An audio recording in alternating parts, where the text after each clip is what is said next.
Superfast news, आवाज जनसामान्यांचा। अष्टविनायक बँकेच्या खातेदार व ठेवीदाराचे जिल्हाधिकारी यांना घेरावा। खातेदारासाठी आमदार श्री बखाने साहेब सरसावले।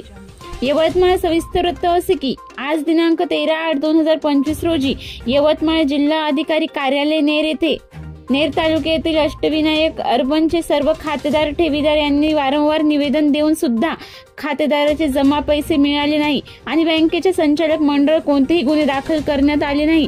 गेल्या 6 महिन्यांपासून बँकेचे व्यवहार पूर्णपणे बंद असून खातेदाराचे व्यवहार अडखळले आहे। त्यामुळे सर्वसामान्य जनतेला नाहक त्रास सहन करावा लागत आहे।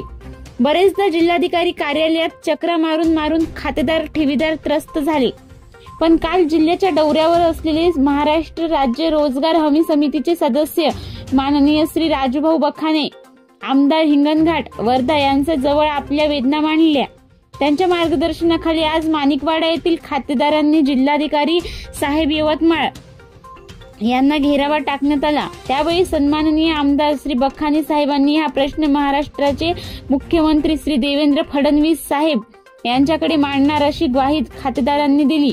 प्रसंगी तुम्हाला कोणतीही मदत देण्यासाठी तत्पर राहील असे सांगितले। महाराष्ट्र सुपरफास्ट न्यूजसाठी देवीचंद राठोड, यवतमाळ।